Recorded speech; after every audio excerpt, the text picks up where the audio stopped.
आइए, सुनिए, देखिए, समझिए सनातन सत्य। जैसी दृष्टि वैसी सृष्टि, दृष्टि विज्ञान। कुदरत, कुदरती रचना एवं कुदरत के कानून से शाश्वत सुख की प्राप्ति। जोधपुर के परम पूज्य महात्मा उपासक प्रोफेसर डॉक्टर सोहन राज तातेड़ के निर्देशन में सनातन सत्य। जैसी दृष्टि वैसी सृष्टि, दृष्टि विज्ञान।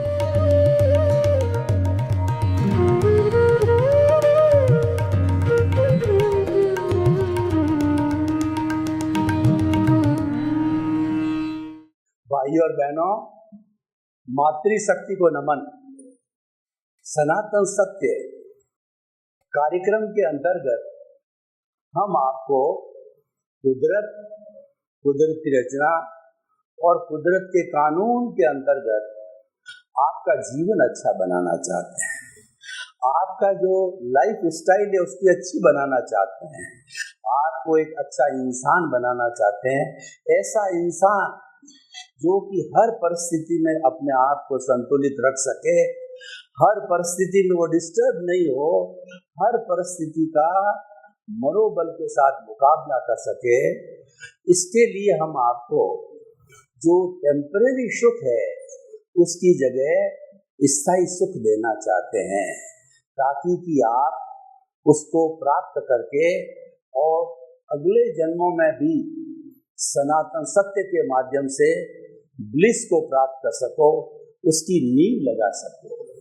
हमारी ये सनातन सत्य कार्यक्रम की नींव बहुत गहरी नींव है, क्योंकि इसके सिद्धांत है वो अल्टीमेट रियलिटी पर आधारित है। ये सारा कार्य हम अलग अलग एपिसोड्स, अलग अलग विषय, अलग अलग चिंतन, अलग अलग भावधारा के साथ करते हैं। तो आज का हमारा बहुत सुंदर विषय है जड़ और चेतन के गुण धर्म। भाइयों और बहनों, ये जो सारी सृष्टि आप 5 इंद्रियों से देख रहे हैं, खुली आंखों से देख रहे हैं, इस सृष्टि के अंदर मुख्यतः 2 तत्व ही है। ये सृष्टि 2 तत्वों से बनी है और 2 तत्वों से पूरे ब्रह्मांड का निर्माण हुआ है। एक तो है जड़ और दूसरा है चेतन। तो आज हम जड़ और चेतन के गुण धर्मों की बात करेंगे, क्योंकि जिससे सृष्टि बनी है उनके गुण धर्म हमें मालूम होना चाहिए और उनका क्या क्या फंक्शन है, वो किस तरीके से एक दूसरे को प्रभावित करते हैं, किस तरीके से एक दूसरे के पूरक है, किस तरीके से एक दूसरे के सहयोगी है, काम आते हैं। इसको पूरा गहराई से समझना चाहिए, क्योंकि विज्ञान का नाम है कि किसी भी वस्तु के व्यवस्थित ज्ञान को विज्ञान कहते हैं। हमारा सनातन सत्य विज्ञान पर आधारित है। ज्ञान, अज्ञान और विज्ञान। अज्ञान का हमें नाश करना है। अज्ञान का नाश करने के लिए प्रतिरोधात्मक शक्ति ज्ञान को खड़ा करना है। जब हमने अज्ञान को ज्ञान से समाप्त कर दिया है तो हमें मुक्त होने के लिए विज्ञान का सहारा लेना पड़ता है। विज्ञान क्या है? विज्ञान सनातन सत्य है। विज्ञान कुदरत का कानून है। विज्ञान कुदरती रचना है। वह कानून क्या है कि देखिए, ये जड़ और चेतन का गुण धर्म की बात करें तो जो जड़ है, ये जो शरीर है, वह तो पूर्व जन्म के कर्मों के भुगतान के लिए है और ये साधन मात्र है और इसी से ही हम सारा जीवन चलाते हैं। ये तो जड़ की बात हो गई। और चेतन तत्व की हाजिरी, प्रेजेंस के बिना जड़ कुछ भी काम नहीं कर सकता। यह तो मात्र एक पत्थर की तरह है, एक मुर्दे की तरह है। आप देखिए कि एक पत्थर है तो वो क्या अपने आप हिलडुल सकता है? नहीं हिलडुल सकता। उसको हिलाने के लिए, उसको आगे ले जाने के लिए कोई भी साधन की आवश्यकता होती है।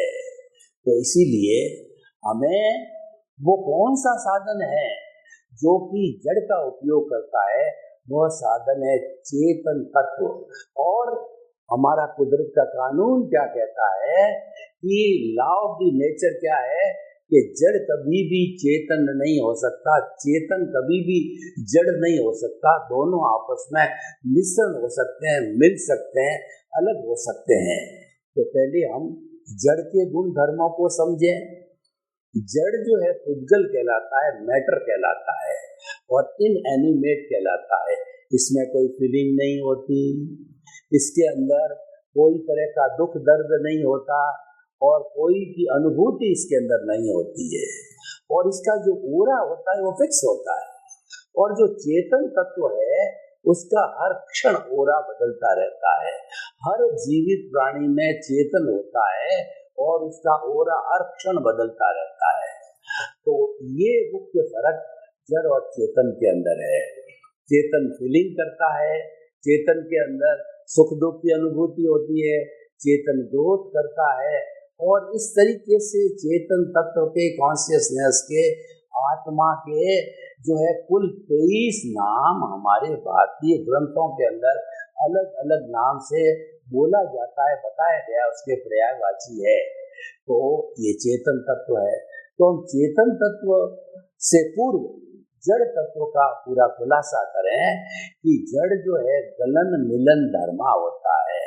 उसके अंदर फ्यूजन और यूनियन दोनों होता है, मिलना और टूटना, उसी का नाम जड़ है।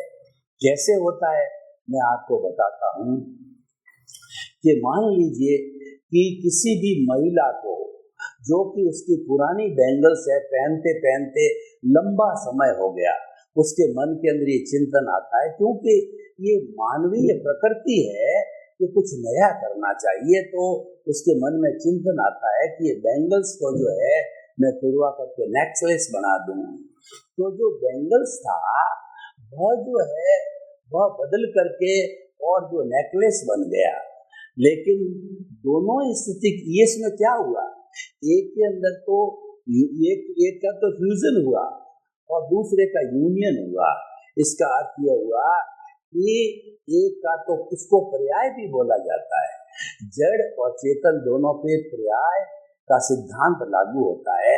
पर्याय मोक्ष कहलाता है और पर्याय जो है मतलब बदलता रहता है और पर्याय के कारण ही ये संसार है। अगर पर्याय न हो तो ये संसार नहीं हो सकता, क्योंकि संसार वह होता है जो संचरण करता है, जो हर क्षण बदलता रहता है। तो इसलिए जो है वह बैंगल्स जो है जब टूटी तो टूटने पर जो है वह उसका विनाश हुआ और टूट करके नेकलेस बना, वो उत्पाद हुआ। तो पहला व्यय हुआ फिर उत्पाद हुआ। परंतु दोनों ही स्थितियों के अंदर जो बैंगल्स हो चाहे नेकलेस हो वो सोना सोना ही रहा है। तो इसीलिए भगवान महावीर ने भी जो है वह एक यूनिवर्सल ट्रुथ दिया, एक सार्वभौम सत्य दिया कि उत्पाद व्यय द्रव्यात्मक सत, इसको त्रिपदी कहा जाता है। भगवान जब तीर्थंकर बने तो सबसे पहले इस त्रिपदी का उपयोग करके उन्होंने प्रवचन देना चालू किया कि उत्पाद और व्यय जो है ये हर वस्तु के चलते रहते हैं, उत्पन्न होता है और व्यय होता है। उसी का नाम जो है वह जड़ तत्व चेतन तत्व दोनों है। ये प्रकृति तो दोनों के अंदर होती है। तो हम जड़ तत्व की बात कर रहे थे कि जड़ तत्व के अंदर वर्ण होता है, गंध होता है, रस होता है, स्पर्श होता है। उसका कोई कोई वर्ण मतलब कलर होगा, 5 कलर में से कोई कलर होगा, गंध सुगंध दुर्गंध में से कोई होगा, वर्ण गंध रस जो है उसका तिक्त कटु कषाय अम्ल मधुर रस में से कोई रस होगा, और वर्ण गंध रस और स्पर्श होगा। 8 तरह के जो स्पर्श है, शीत उष्ण स्निग्ध रुक्ष और मृदु, और जो कुछ उसके 8 जो स्पर्श है उन 8 स्पर्श में से एक स्पर्श होगा। तो ये सारा जो है जड़ का गुण धर्म है। और जड़ का जो छोटा से छोटा जो कहना चाहिए कि सूक्ष्मतम जो कंपोनेंट है वह परमाणु है। परमाणु को भगवान ने कहा कि ये नॉन डिस्ट्रक्टिबल है, ये जो है नॉन डिविजिबल है। न तो इसके टुकड़े हो सकते हैं, न इसको और अधिक तोड़ा जा सकता है। ये परमाणु जो है इटरनल है, शुद्ध है, और यह जो है जड़ का स्थायी तत्व है।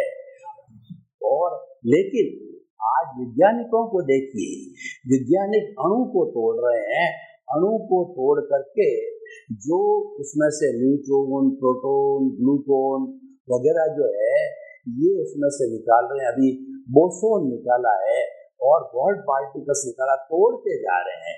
लेकिन भगवान महावीर की परिभाषा का परमाणु तक वो अभी न तो पहुंचे हैं, न पहुंच पाएंगे, क्योंकि ये किसी भी विज्ञान की जो है वह माइक्रोस्कोप से जो है बिल्कुल अलग प्रकृति है। उसकी माइक्रोस्कोप ये जो है रेंज के अंदर ये नहीं आता है।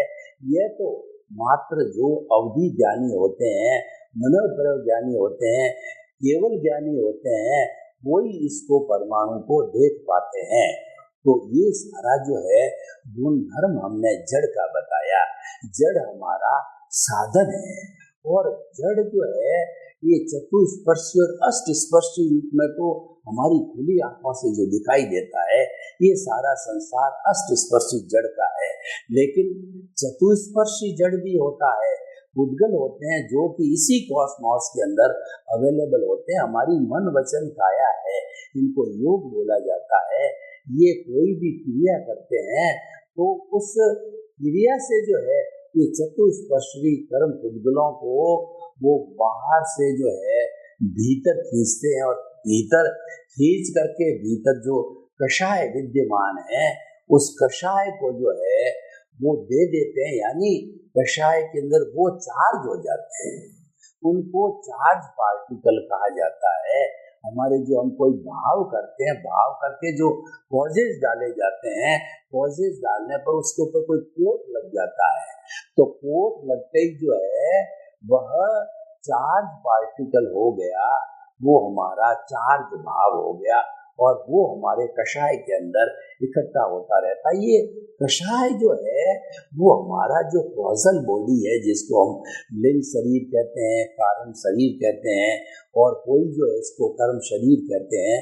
तो वो सारी जो कॉजल बॉडी है, वह कॉजल बॉडी सारी जो है जड़ पदार्थ से बनी हुई है, चतुस्पर्शी पुद्गलों से बनी हुई होती है। और चतुस्पर्शी पुद्गल जो है वो अभी हमारे विज्ञान की सीमा के अंदर नहीं आते हैं, वो तो मात्र जो है ये ज्ञानी पुरुष ही देख पाते हैं। तो ये तो हमारे जड़ की बात हुई। अब हम चेतन की बात करते हैं कि चेतन किसे कहते हैं। असंख्य चेतनामय परमाणुओं के पिंड को आत्मा कहा जाता है, और जो आत्मा होती है वो शरीर व्यापी होती है, विभू नहीं होती है। मतलब पूरे ब्रह्मांड के अंदर आत्मा नहीं होती। ये बात अलग है कि केवल ज्ञानी अपने अपने कर्मों का, अघाती कर्मों का क्षय करने के लिए केवली सबूत बात करके और पूरी आत्मा को जो है ब्रह्मांड के अंदर वो घुमा देते हैं और फिर पुनः खींच लेते हैं, वो चीज अलग है। लेकिन जो है आत्मा शरीर व्यापी होती है। जब वो ये जो हमारे चेतनामय परमाणु के असंख्य अनंत जो है वो होते हैं परमाणु, वो चींटी के अंदर संकुचित हो जाते हैं, और हाथी के अंदर जो है वो बड़े विशाल बन जाते हैं, फैल जाते हैं। लेकिन होती सारी आत्माएं वो शरीर व्यापी हुआ करती है, और जब एक शरीर को धारण कर लेती है तो उस शरीर के रोम रोम के अंदर वह आत्मा जो है फैल जाती है। और ये जो चेतनामय जो पिंड है, वो जो हमारे चेतन तत्व है उसको अनंत चितों वाला कहा है, और उसको अनंत चितों वाला बनना पड़ता है। क्योंकि मान लीजिए मनुष्य की ये बॉडी है, तो मनुष्य की बॉडी में 60 खरब कोशिकाएं होती है, और जब तक एक एक कोशिका को जो एनर्जी न मिले, तो एनर्जी न मिलने की स्थिति के अंदर जो है वो चेतनामय नहीं रहती है। इसीलिए उसको हर जो है कोशिका को चेतना देना आत्मा को जरूरी होता है। हर कोशिका अपने आप में उस चेतना को पा करके और वह चेतनामय जो बन जाती है। देखिए देयर इज जेनेटिक इंजीनियरिंग क्या कहती है कि where there is a cell there is a life, without the cell no life is there. तो लाइफ सेल के माध्यम से होती है, और सेल की जो होती है वो उसके जो केंद्र के अंदर न्यूक्लियस होता है, और उसके अंदर जो है जीन्स होते हैं, डीएनए होते हैं, आरएनए होते हैं। ये सारे जो है हमारा कर्म शरीर से जुड़े हुए होते हैं। कर्म शरीर जब हृदय में आता है तो वो जीन्स के माध्यम से जो है सारा एक्शन करता है। तो हम बात कर रहे थे चेतन तत्व की, तो चेतन तत्व जब पूरे शरीर के अंदर फैल जाता है तो एक चेतन के जो है चेतनामय परमाणु के ऊपर जो है वो असंख्य उद्गल चतुस्पर्शी जो कर्मों के आकर के इकट्ठे हो जाते हैं, और इकट्ठे होकर के और वो जो है वो सारा अपना जब उदय काल आता है तब वो प्रारब्ध और उदय के अधीन जो है परिणाम देते हैं। तो हम चेतन तत्व की बात करें तो चेतन तत्व का जो मूल लक्षण है वो ज्ञान दर्शन वाला है। चेतन के अंदर ज्ञान होता है और दर्शन होता है, और चेतन को सच्चिदानंद भी कहा जाता है। सच्चिदानंद का अर्थ होता है सत्य, सत्य सत्य का मतलब अविनाशी, और चित्त का मतलब ज्ञान दर्शन वाला है, और इसका लक्षण है वो आनंद, इसका लक्षण है। तो ये सच्चिदानंद कहलाता है। और भाइयों और बहनों, मैं जो बोल रहा हूँ या आप कोई भी प्रवृत्ति कर रहे हैं, हर जीवित प्राणी जो कोई भी प्रवृत्ति एक इंद्रिय से पंचेंद्रिय तक करता है वो सारा जो है इस आत्मा की हाजिरी से, इस सोल की हाजिरी से होता है। अगर ये सोल, आत्मा, चेतन तत्व इस बॉडी के अंदर न हो तो ये बॉडी कुछ भी काम नहीं कर सकती है। इसीलिए ये मिक्सचर है जड़ और चेतन का, और इन दोनों को जो जोड़ने वाला है वह अज्ञान तत्व है, वह राग द्वेष है, वो मोह का संसार है, वो कषाय है, वो मिश्र चेतन है। वो न तो जड़ है वो न चेतन है, ये दोनों का मिश्रण है। उसको प्रतिष्ठित आत्मा भी कहते हैं। क्योंकि देखिए, अब हम पुरुषार्थ की बात करते हैं कि जड़ और चेतन के मिश्रण से क्या होता है। जड़ और चेतन को मिश्रण करने वाला है वो है हमारा वो अज्ञान है। अज्ञान एक फेविकॉल की तरह होता है। इस तरीके से होता है, मान लीजिए कि दो वस्तुएं हैं ए और बी, इन दोनों वस्तुओं को आप आपस में जोड़ना चाहते हो, जिनकी जुड़ने की प्रकृति ऐसा जाती है, तो उन दोनों के बीच में फेविकॉल लगा करके उनको जोड़ दिया जाता है, पेस्ट कर दिया जाता है, और जब जुड़ जाता है तो वो एक में तन्मयाकार हो जाते हैं। तो उनके बीच के अंदर फेविकॉल आया। तो हमने आज जो बात करी कि जड़ और चेतन के गुण धर्म की ये अलग अलग होने के कारण इसके बीच के अंदर जो फेविकॉल रूपी अज्ञान आ गया, वह अज्ञान जो है इन दोनों को जोड़े वो मिश्र चेतन है। न तो वो जड़ है न वो चेतन है, दोनों के बीच की स्थिति है, और वही इसको दोनों को जोड़े रखा है। अभी हमने जो है दो वस्तुओं को आपस में जोड़ा था, ए और बी को। अब हम उनको अलग करना चाहते हैं, तो अलग करने के लिए जो सेपरेशन का कोई भी जो है पेचकश या कोई भी इंस्ट्रूमेंट लेकर के, कोई भी घिसाई का इंस्ट्रूमेंट लेकर के, और जब हम जो है उस फेविकॉल से हमने जोड़ा था, उनसे दोनों से अगर उसको अलग कर देते हैं तो पुनः वो जो है ए पार्टिकल ए में चला जाता है, बी बी के अंदर चला जाता है। तो ठीक इसी तरीके से हम अज्ञान को मिटा देते हैं, तो जड़ है इस कॉस्मोस के अंदर पुनः पंचभूतों के साथ मिल जाता है, विलीन हो जाता है। पृथ्वी पृथ्वी में, जल जल में, अग्नि अग्नि में, वायु वायु में, और आकाश के अंदर वो जाकर के मिल जाता है। और जो चेतन तत्व है उसको शुद्ध स्वरूप में ही है। तो क्योंकि उसको अज्ञान ने बांधे रखा था और अज्ञान समाप्त हो गया, तो अज्ञान के समाप्त होते ही वो उसकी जो स्थिति होती है सिद्ध शीला के अंदर, वहाँ ईश्वर बनते के विराजमान हो जाता है, और वो अनंत ज्ञान, अनंत दर्शन और अनंत शक्ति और अनंत सुख का धाम बन जाता है। तो इस तरीके से जो है ये जड़ और चेतन के गुण धर्म को समझना बहुत जरूरी है, क्योंकि दोनों एक दूसरे के विरोधी है, लेकिन विरोधी होने के बाद भी एक दूसरे के पूरक है। और जड़ क्या कहता है? देखिए, जो चतुस्पर्शी कर्म पुद्गल होते हैं वो चेतना को क्या कहते हैं कि मुझे तुम्हारे साथ रहने की कोई गरज नहीं है, तुम तो मुझे ब्रह्मांड में से तान तान के लाते हो। जब कभी हम भाव डालते हैं तो इस ब्रह्मांड से जो है वो हम तान करके और जो है उन चतुस्पर्शी पुद्गलों को लाते हैं। तो पुद्गल तो कहते हैं मेरे को कोई गरज नहीं है, लेकिन अगर चेतन तत्व न हो तो इन सबको कौन खींचेगा? तो हम सांख्य की भाषा में बात करें कि प्रकृति और पुरुष, प्रकृति तो एक माया है और एक जड़ का रूप है, और पुरुष एक चेतन तत्व है, पुरुष एक शुद्ध तत्व है। लेकिन क्योंकि उन दोनों के बीच के अंदर फेविकॉल रूपी अज्ञान आ जाता है, तो उस माया के वशीभूत होकर के जो पुरुष है वो प्रकृति से जो है वो प्रभावित हो जाता है, उसके लुभावनेपन के अंदर आ जाता है, तो वो प्रभावित होने से अशुद्ध हो जाता है।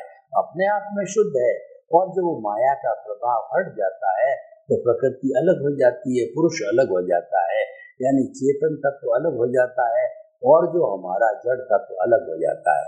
तो देखिए कि किस तरीके से जो है ये दोनों तत्व हमारे जीवन को अच्छा बनाते हैं। ये हमें समझना होता है कि जब बच्चा कोई जन्म लेता है तो जन्म लेने के साथ ही वो थोड़ा बड़ा होने लग जाता है, तो उसको समझ आ जाती है।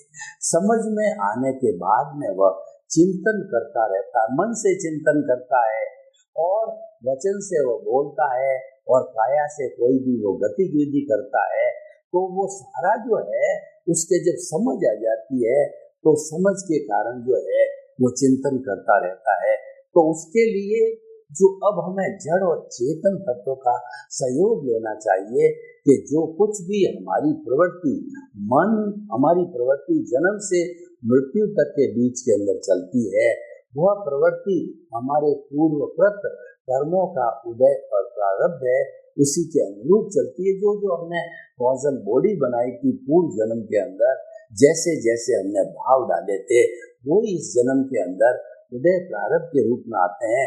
और ये सारी मन वचन काया की 3 बैटरी है जो हम पिछले जन्म में चार्ज करके लेके आए थे, इस जन्म के अंदर एज इट डिस्चार्ज होती है।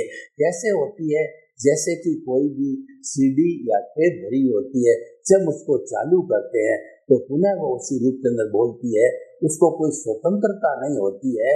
तो स्वतंत्रता तो जो है वह हमें चेतन तत्व है। तो हम निष्कर्ष के रूप में क्या कहना चाहते हैं कि जड़ और चेतन का भेद समझना बहुत जरूरी है, क्योंकि जड़ तत्व जो है वो तो हमारा पूर्वकृत कर्म है और वो हमारा साधन है, और वो जीवन भर हम भुगतते रहते, वो तो हमारा हिसाब है।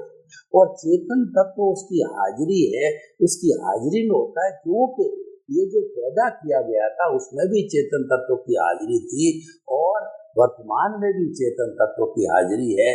तो ये सारा जड़ का संसार है और ये टेम्परेरी संसार है, ये विनाशी संसार है, और इसका जो सूक्ष्मतम रूप है वो इटरनल है। इसलिए जड़ को भी इटरनल सूक्ष्म तत्व की रूप से कहा गया है।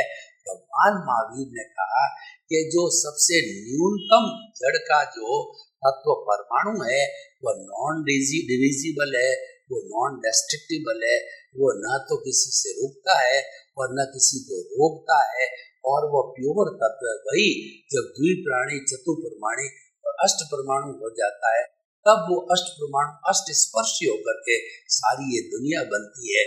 हमारी सड़क बनती है, ट्रेन बनती है, रेलवे बनता है, प्लेटफॉर्म बनता है, एरोप्लेन बनता है, मकान बनते हैं। ये सारी दुनिया हमको दिखाई देनी, उस पुद्गल में चतुस्पर्शी होते, वो आंखों से दिखाई नहीं। जैसे हमारी कर्म वर्गना है, ये आंखों से दिखाई नहीं देती है। ये तो शीत उष्ण स्निग्ध रुक्ष 4 स्पर्श वाली होती है, और बाकी दूसरा 4 स्पर्श जो अष्ट स्पर्शी में होते हैं वो हमारे होते हैं, वो अपने कर्कश, मृदु और कोमल, ये 4 तरह के होते हैं। तो इस तरीके से ये चतुस्पर्शी अष्ट स्पर्शी का संसार का जड़ का संसार होता है, जिसके अंदर पर्याय होते हैं, उत्पाद होता है, व्यय होता है, और कलन मिलन धर्मा बदलते रहते हैं, टूटते रहते हैं। ये तो सारे गुण धर्म मैंने जड़ के बताया। मैं चेतन की बात करूं तो असंख्य चेतनामय परमाणुओं के पिंड को हम चेतना कहते हैं। और चेतना की 9 कैरेक्टरिस्टिक जो है हमारे आध्यात्मिक ग्रंथों में बताई गई है, और विज्ञान भी उससे सहमत है कि ये प्रजनन करता है, ये ग्रोथ करता है, इसमें फीलिंग्स होती है, इसमें सुख दुख की अनुभूति होती है, और जो है वो इस तरीके से 9 कैरेक्टरिस्टिक विज्ञान भी मानता है। तो ये जो हमारा जो चेतन तत्व है ये ज्ञान दर्शन वाला है। इसका जो गुण है अनंत ज्ञान, अनंत दर्शन, अनंत शक्ति, अनंत सुख का धाम है, और इसका मुख्य लक्षण है वह जो है आनंद है। और ये ज्ञाता दृष्टा, ये जानने वाला है, देखने वाला है। तो इस तरीके से ये चेतन के गुण धर्म है। अब देखिए, चेतन कभी जड़ नहीं हो सकता, जड़ कभी किसी परिस्थिति के अंदर चेतन नहीं हो सकता, दोनों मिल सकते हैं। हमारा ये शरीर है, ये शरीर प्योरली जड़ पदार्थ है, और ये पूर्व जन्म के कर्म के भुगतान के लिए मिला है। और इसके भीतर जो चेतन है वो प्रभु है, वो भगवान है, और वह जो है वही जो है उसकी हाजिरी से ही सब कुछ होता है।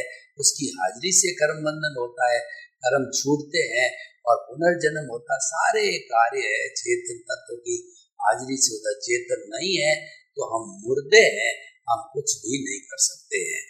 तो ये तो हो गया हमारा चेतन का संसार।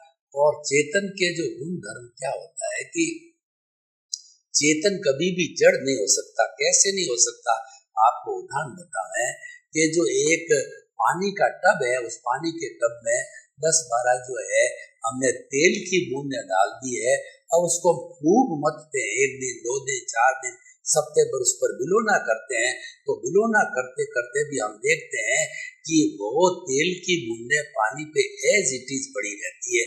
तो उसी तरीके से पानी को आप जड़ मानिए और तेल की बूंद को चेतन मानिए, तो दोनों आपस के अंदर मिले, लेकिन दोनों अपना अस्तित्व एक सा बनाए हुए हैं। कभी वो जो है मिश्री और जो है दूध की तरह एक नेक होकर के मीठे नहीं हुए हैं। वो तो अपनी प्रदेश, इसलिए कहते हैं कि चेतन कैसा है, जैसा कि जो है तिल के अंदर तेल के समान है, अग्नि के अंदर वो लकड़ी में अग्नि के समान है, क्योंकि वो हमको दिखाई नहीं देती, पर लकड़ी को जलाया जाए तो अग्नि निकलती है, और जब जो है वो तिल को पीला जाए तो तेल उसमें से निकलता है। तो ये दोनों हैं, अलग अलग है, साथ में रहते हैं, और ये जन्म जन्मांतर से दोनों साथ रहते आए हैं। और ये जो है मूल स्वरूप के अंदर चेतन तत्व है वो मुक्ति वाला ही है, लेकिन अज्ञान के वशीभूत होने के कारण, इस जड़ के मिलने कारण, चतुष्पर्शी जो है कर्म परमाणुओं, कर्म रज और कॉजल बॉडी के मिलने कारण अशुद्ध हो गया, और ये भटकता रहता है, ये भ्रांत हो जाता है, जिसको कि हम रॉन्ग बिलीफ कहते हैं।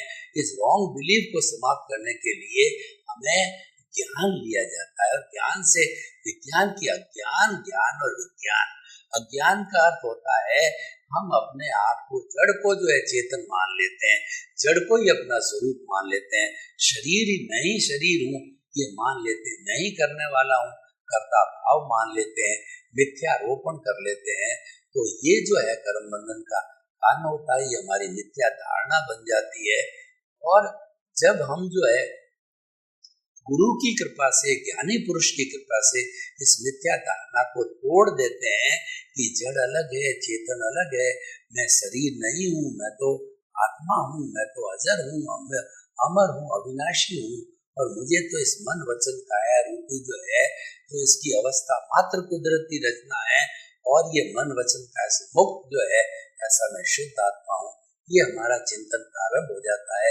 ये चिंतन हमारा ज्ञान का चिंतन है, और इसको हम अध्यात्म विज्ञान भी कहते हैं। जब हम ये गहरे में चले जाते हैं कि मन वचन काया तथा उससे जुड़ी हुई हर अवस्था मात्र कुदरती रचना है और वो व्यवस्थित है, मन वचन काया से मुक्त ऐसा मैं शुद्ध आत्मा हूँ, जब ये चिंतन करने लग जाते हैं तो हम ज्ञान से विज्ञान मुक्ति की ओर प्रस्थान करते हैं। तो भाई और बहनों, इसी क्रम के अंदर आपका जीवन मंगलमय हो, आनंदमय हो, और हम शुभ कामना करते हैं इस सनातन सत्य कार्यक्रम से कि जगत के सब जीवों को सुख मिले, शांति मिले, आनंद मिले, और सब जीवों को मुक्ति मिले। आपके प्रति शुभकामना, मंगल भावना।